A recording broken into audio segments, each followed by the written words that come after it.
नमस्कार दोस्तों, स्वागत है आपका आज के मुख्य समाचारों में। जी हां दोस्तों, आपको यहां पर देखने को मिलेंगी सुबह से लेकर शाम तक की तमाम बड़ी खबरें मुख्य समाचार ब्रेकिंग न्यूज अपडेट्स के रूप में। तो चलिए दोस्तों, जान लेते हैं आज की पहली बड़ी खबर।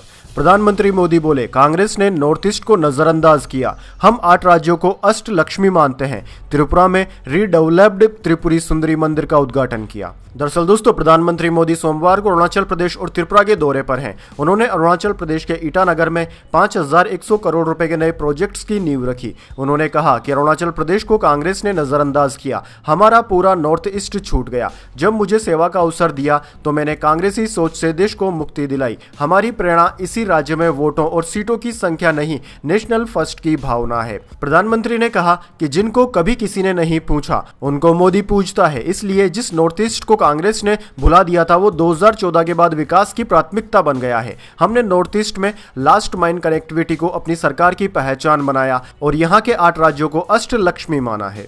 चलिए दोस्तों, जान लेते हैं अगली खबर। मोहन भागवत बोले, भारत आंख मूंदकर आगे नहीं बढ़ सकता, अमेरिकी टैरिफ और H-1B वीजा फीस पर जो जरूरी हो करना चाहिए। जी हां दोस्तों, राष्ट्रीय स्वयंसेवक संघ RSS चीफ मोहन भागवत ने अमेरिका के भारत पर बढ़ाए टैरिफ और H-1B वीजा फीस पर कहा कि भारत को इस स्थिति से बाहर निकलने के लिए जो भी जरूरी हो वह करना चाहिए, लेकिन हम आंख मूंदकर आगे नहीं बढ़ सकते। उन्होंने कहा कि भारत और अन्य देशों के सामने आज जो समस्याएं हैं वे पिछले 2000 सालों से अपनाई गई उस व्यवस्था का नतीजा है जो विकास और सुख की खंडित दृष्टि पर आधारित रही है। इसलिए हमें अपनी राह खुद तय करनी होगी। चलिए दोस्तों, जान लेते हैं अगली बड़ी खबर। पंजाब के 65 लाख परिवारों को मिलेगा 10 लाख तक का कैशलेस इलाज, कल से शुरू होगा रजिस्ट्रेशन। जी हां दोस्तों, पंजाब में 10 लाख रुपए तक के कैशलेस इलाज के लिए शुरू की जा रही राज्य सरकार की योजना का रजिस्ट्रेशन 23 सितंबर से तरन तारन और बरनाला जिलों में शुरू होगा। यह जानकारी मुख्यमंत्री भगवत मान ने सोमवार को दी। मुख्यमंत्री सेहत योजना पंजाब के सभी परिवारों को कवर करेगी। वहीं दोस्तों, प्रेस कॉन्फ्रेंस में भगवत मान ने कहा कि हमारी प्राथमिकता स्वास्थ्य, शिक्षा और इंफ्रास्ट्रक्चर की है। पिछले 3 सालों में हमने 881 आम आदमी पार्टी क्लिनिक खोले हैं, जिन्हें जल्द ही बढ़ाकर 1000 कर दिया जाएगा। भगवत मान ने बताया कि अब तक करीब 1.80 करोड़ लोग इन क्लिनिक्स में जांच और इलाज करा चुके हैं। कुछ हफ्ते पहले ही हमने राज्य के निवासियों के लिए 10 लाख रुपए तक का सेहत बीमा शुरू करने की घोषणा की थी। चलिए दोस्तों, जान लेते हैं अगली खबर। यूपी में जाति लिखने पर वाहनों का चालान होगा। FIR में आरोपी की जाति भी नहीं लिखी जाएगी। जातिगत रैलियों पर भी रोक। जी हां दोस्तों, यूपी सरकार ने जातीय भेदभाव रोकने के लिए बड़ा कदम उठाया है। अब पुलिस रिकॉर्ड, नोटिस बोर्ड और गिरफ्तारी मेमो में आरोपी की जाति का जिक्र नहीं किया जाएगा। दोस्तों, खास बात यह है कि आरोपी के पिता के नाम के साथ अब माता का नाम भी दर्ज किया जाएगा। इलाहाबाद हाईकोर्ट के आदेश के बाद रविवार को कार्यवाहक मुख्य सचिव दीपक कुमार ने यह आदेश जारी किया। कहा कि समाज में जातीय विभाजन बढ़ाने वाले किसी भी प्रवृत्ति को बर्दाश्त नहीं किया जाएगा। वाहनों पर जाति लिखकर घूमने वालों का चालान होगा। जातीय स्टिकर, नारे हटाए जाएंगे। जाति आधारित रैलियों पर भी अब प्रतिबंध रहेगा। वैसे दोस्तों, इस आदेश के बारे में आपके क्या ख्याल है? क्या पूरे देश में इस तरह के आदेश लागू होने चाहिए या नहीं? कमेंट बॉक्स में अपनी राय जरूर दीजिए। चलिए, जान लेते हैं अगली खबर। साहिबजादा फरहान और हारिस रऊफ पर लग सकता है बैन, ICC में दर्ज हुई शिकायत। जी हां दोस्तों, एशिया कप 2025 में भारत पाकिस्तान का सुपर 4 मुकाबला हर लिहाज से हाई वोल्टेज था। मैदान पर हर चौका छक्का तालियों और हुटिंग के बीच गूंज रहा था। पाकिस्तान के ओपनर साहिबजादा फरहान ने शानदार अर्धशतक जड़ा, लेकिन असली सुर्खियां उनके बल्ले से ज्यादा उनके जश्न ने बटोरी। दरअसल दोस्तों, फरहान ने छक्का जड़ते ही गन फायरिंग स्टाइल में जश्न मनाया। यह इशारा साफ था, बल्ले से नहीं बंदूक से फायरिंग की नकल। क्रिकेट को हमेशा से खेल भावना और सज्जनता का प्रतीक माना गया है, लेकिन जब खिलाड़ी मैदान पर बंदूक चलाने की नकल करे तो यह खेल से ज्यादा हिंसा और कट्टरता का प्रतीक बन जाता है। भारत पाकिस्तान मैच पहले ही तनाव और भावनाओं से भरे होते हैं। ऐसे में बंदूक जैसे प्रतीकों का इस्तेमाल कहीं ना कहीं आग में घी डालने जैसा है। अब दोस्तों, पाकिस्तान को करारी हार मिलने के बाद एक और झटका लग सकता है। भारत के खिलाफ 2 अच्छा प्रदर्शन करने वाले खिलाड़ी साहिबजादा फरहान और हारिस रऊफ पर ICC कड़ा एक्शन ले सकती है। चलिए दोस्तों, जान लेते हैं अगली खबर। आज से पनीर, साबुन, शैम्पू के साथ कार, AC सस्ते हुए। जी हां दोस्तों, आज से घी, पनीर खरीदने से लेकर कार और AC खरीदना भी सस्ता हो गया है। सरकार ने 3 सितंबर को GST में कटौती का ऐलान कर दिया था, जो आज से लागू हो गई। अब दोस्तों, केवल 2 सेलेब में GST लगेगा, 5% और 18%। इसके अलावा लग्जरी आइटम्स के लिए 40% का एक सेलेब अलग से है। दरअसल दोस्तों, सरकार ने टैक्स सिस्टम को आसान बनाने के लिए ऐसा किया है। GST काउंसिल की 56वीं मीटिंग में इस पर फैसला लिया गया था। चलिए दोस्तों, जान लेते हैं अगली खबर। आधे राजस्थान से मानसून मानसून लौटा, 3 राज्यों से विदाई। एमपी में 30 सितंबर से वापसी होगी। बिहार में अगले 1 हफ्ते तक बारिश होगी। जी हां दोस्तों, राजस्थान, पंजाब और गुजरात से मानसून की वापसी होने लगी है। मध्य प्रदेश में लौटते मानसून के चलते बारिश का दौर जारी है। प्रदेश में अगले 10 दिन और बारिश होगी। 30 सितंबर के बाद एमपी से मानसून लौटने लगेगा। वहीं दोस्तों, बिहार में बारिश का येलो अलर्ट जारी किया गया है। अगले 1 हफ्ते मानसून की एक्टिविटी जारी रहेगी। इस दौरान कई जिलों में भारी बारिश होने की भी संभावना है। उधर दोस्तों, यूपी में बारिश से नदियां उफान पर है। लखीमपुर खीरी, बलिया, गोंडा समेत 8 जिलों के कुछ इलाकों में बाढ़ जैसे हालात बने हुए हैं। इसके अलावा दोस्तों, भारतीय मौसम विज्ञान विभाग ने गुजरात, तेलंगाना, आंध्र प्रदेश, महाराष्ट्र, कर्नाटक, तमिलनाडु, पश्चिम बंगाल, झारखंड, छत्तीसगढ़, बिहार, सिक्किम, असम, मणिपुर, अरुणाचल प्रदेश, मेघालय, मिजोरम, त्रिपुरा और नागालैंड में येलो अलर्ट जारी किया है। चलिए दोस्तों, जान लेते हैं अगली खबर। अमेरिका ने H-1B वीजा की फीस बढ़ाई तो चीन लाया के वीजा। टैलेंटेड युवाओं को बुलाना है मकसद। चीनी कंपनियों में नौकरी के ऑफर बिना भी आवेदन कर सकेंगे।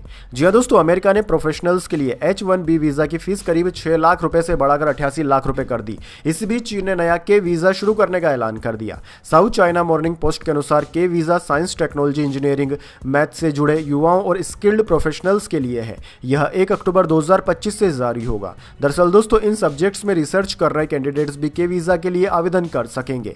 खास बात यह है कि चीनी कंपनी से नौकरी का ऑफर न होने पर भी इस वीजा के लिए आवेदन किया जा सकेगा। अमेरिका ने दरअसल दोस्तों 21 सितंबर से H-1B वीजा फीस बढ़ा दी है। इससे प्रोफेशनल्स को अमेरिका जाने में मुश्किलें होगी। ऐसे में चीन के वीजा को H-1B का विकल्प माना जा सकता है। चलिए दोस्तों, जान लेते हैं अगली बड़ी खबर। राहुल गांधी बोले, प्रधानमंत्री का 1600 करोड़ का पैकेज अन्याय। पंजाब में बाढ़ से 20,000 करोड़ का नुकसान हुआ। 10 मिनट का वीडियो जारी किया। दरअसल दोस्तों, पंजाब में बाढ़ प्रभावित इलाकों का दौरा करने के बाद कांग्रेस नेता राहुल गांधी ने प्रधानमंत्री नरेंद्र मोदी की ओर से घोषित प्रारंभिक राहत पैकेज पर सवाल उठाया है। उन्होंने इसे पंजाब के लोगों के साथ अन्याय बताया है। उन्होंने प्रधानमंत्री से एक बड़ा राहत पैकेज जारी करने की अपील भी की। दरअसल दोस्तों, राहुल गांधी ने पोस्ट में एक 10 मिनट का वीडियो भी शेयर किया, जिसमें लोगों से हुई उनकी बातचीत शामिल है। यह बातचीत उन्होंने बाढ़ आने के बाद पंजाब दौरे के दौरान लोगों से की थी। दोस्तों, आपको बता दें कि बीते सोमवार को ही राहुल गांधी पंजाब के दौरे पर गए थे। चलिए दोस्तों, जान लेते हैं अगली बड़ी खबर। ठग शुकेश केस में जैकलिन फर्नांडिस को राहत नहीं।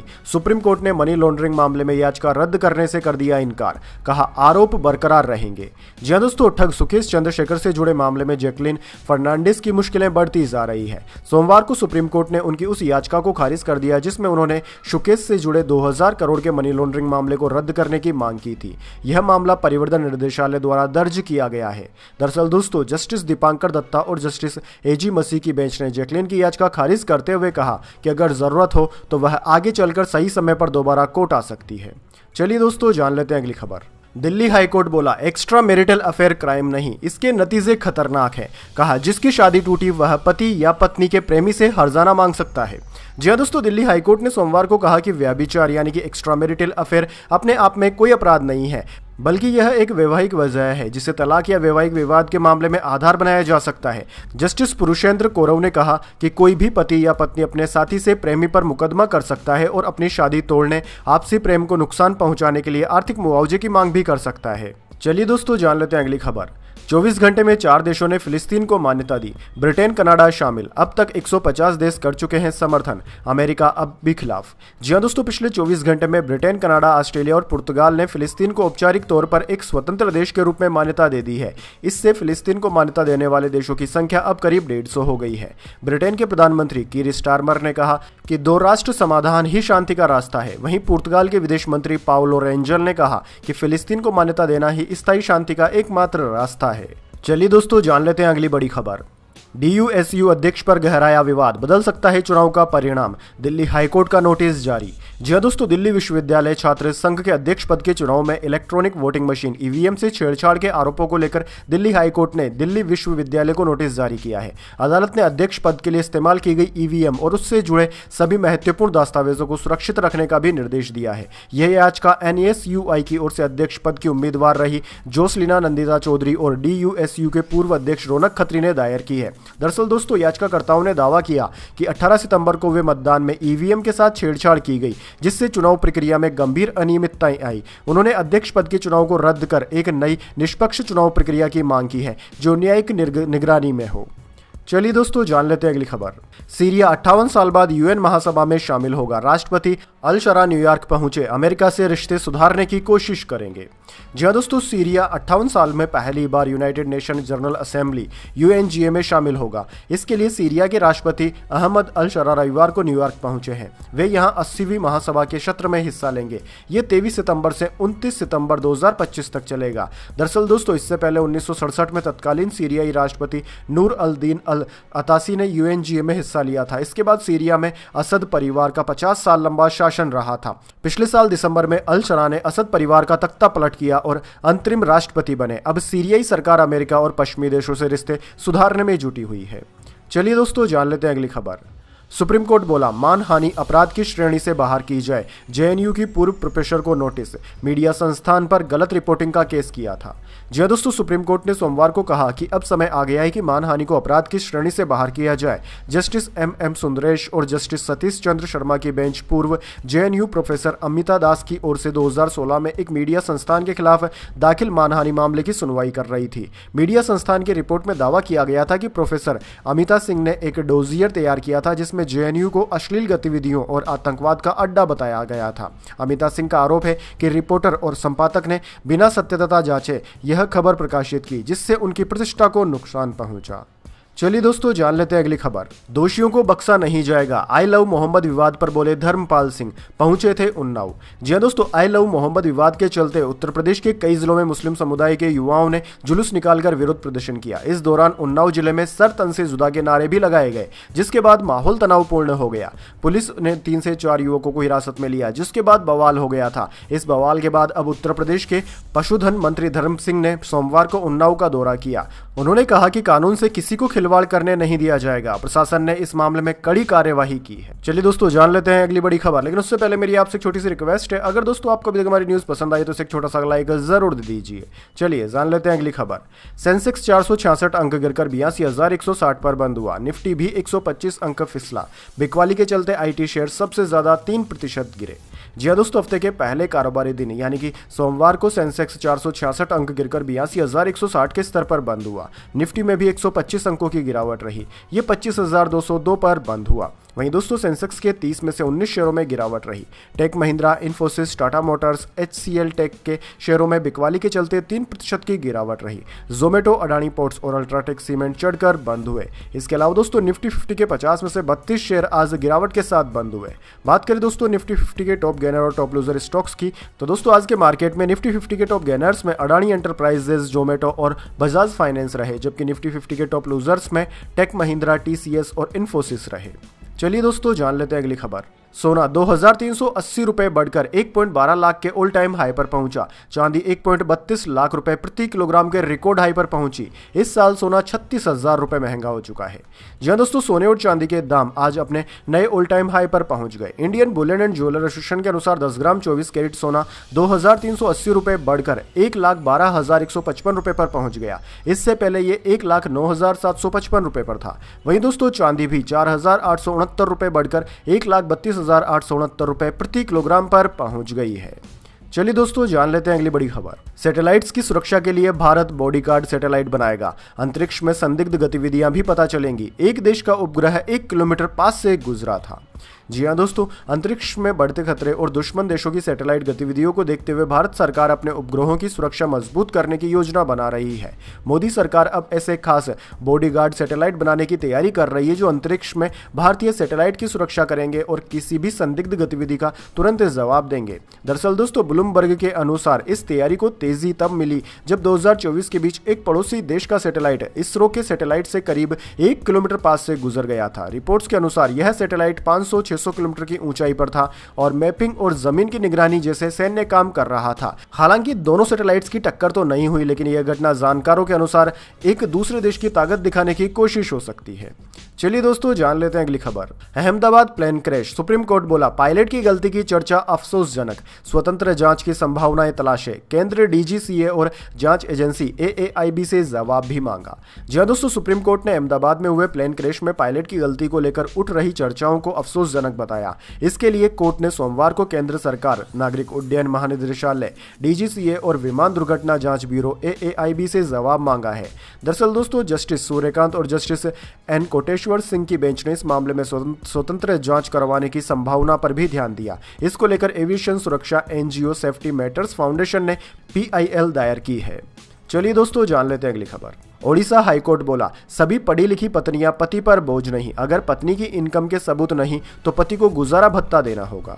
जी हां दोस्तों, ओडिशा हाईकोर्ट ने सोमवार को पत्नी और बेटी को 10,000 रुपए मेंटेनेंस देने के फैमिली कोर्ट के आदेश को बरकरार रखा है। कोर्ट ने कहा कि पति यह साबित नहीं कर पाया कि पत्नी के पास परमानेंट इनकम है। जस्टिस गौरीशंकर सतपथी की बेंच ने सुनवाई के दौरान कहा कि पत्नी ने ऐसा कोई दस्तावेज या सबूत नहीं दिया जिससे पता चल सके कि पत्नी कितने मामले में वकालत कर रही है और कितना कमा रही है। कोर्ट ने कहा कि यदि पत्नी की इनकम के सबूत नहीं है तो यह मानना गलत है कि सभी पढ़ी लिखी पत्नियां पति के पैसों पर जीना चाहती है। उन्हें बेकार गर्व करना भी गलत है।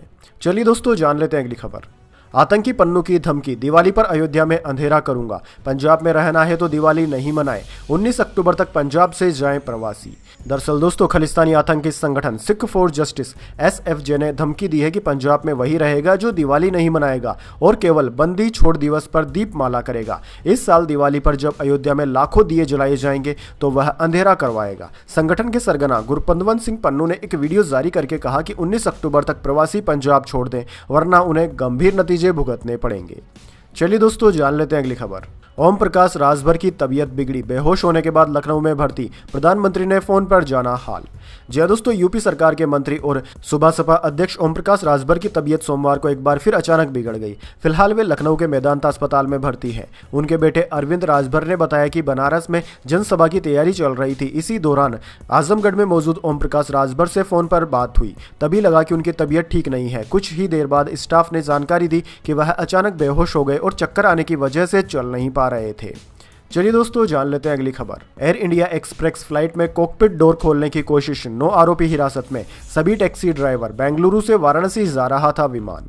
जी दोस्तों, बेंगलुरु से वाराणसी आ रही एयर इंडिया एक्सप्रेस के विमान में एक यात्री ने कॉकपिट का दरवाजा खोलने की कोशिश की। उसने दरवाजे में पासकोड डालने की कोशिश की थी, लेकिन कैप्टन ने हाईजैक के डर से दरवाजा नहीं खोला। केबिन क्रू ने उसे रोकने की कोशिश की तो उसके साथ के लोग भी उठकर आ गए। एयरलाइंस कर्मियों ने उन्हें फटकार लगाते हुए सीट पर बैठा दिया। विमान के कैप्टन ने air India traffic control ATC को इसकी जानकारी दी। ATC ने एयरपोर्ट अथॉरिटी को बताया। विमान के वाराणसी में लैंड होते ही CISF ने आरोपी और उनके 8 साथियों को हिरासत में ले लिया। चलिए दोस्तों, जान लेते हैं अगली बड़ी खबर। Quinton de Kock one day retirement से लौटे, पाकिस्तान के खिलाफ साउथ अफ्रीका टीम में शामिल, बउमा टेस्ट से बाहर। दरअसल दोस्तों, साउथ अफ्रीका के wicketkeeper batter Quinton de Kock ने संन्यास से वापसी करने का फैसला किया है। 32 साल के डी कॉक ने 2023 वर्ल्ड कप के बाद वनडे फॉर्मेट से संन्यास ले लिया था। उस समय वह 30 साल के थे और इस फैसले ने सभी को चौंका दिया था। उन्होंने 2021 में ही टेस्ट क्रिकेट को अलविदा कह दिया था।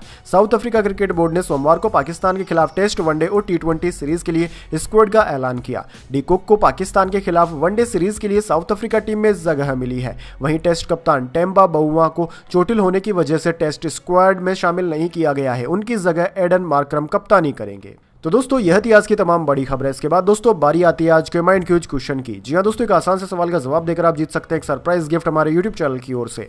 तो दोस्तों, आज का सवाल आपकी स्क्रीन पर आ चुका है। भारत के किस राष्ट्रपति को मिसाइल मैन के नाम से जाना जाता है? जी हां दोस्तों, आप जानते हैं भारत के उस राष्ट्रपति का नाम जिनको की मिसाइल मैन के नाम से भी जाना जाता है, तो जल्दी से उनका नाम कर उसमें लिख दीजिए। अगर दोस्तों आपका जवाब होता है एकदम सही और आप चुन जाते हैं लकी विजेता के रूप में, तो आपको मिल सकता है एक सरप्राइज गिफ्ट हमारे यूट्यूब चैनल की ओर से। तो दोस्तों, जल्दी से अपना उत्तर कमेंट बॉक्स में लिख दीजिए, वीडियो को लाइक कर लीजिए और चैनल को सब्सक्राइब करके बेल आइकन भी दबा लीजिए। धन्यवाद। वंदे मातरम। जय हिंद, जय भारत।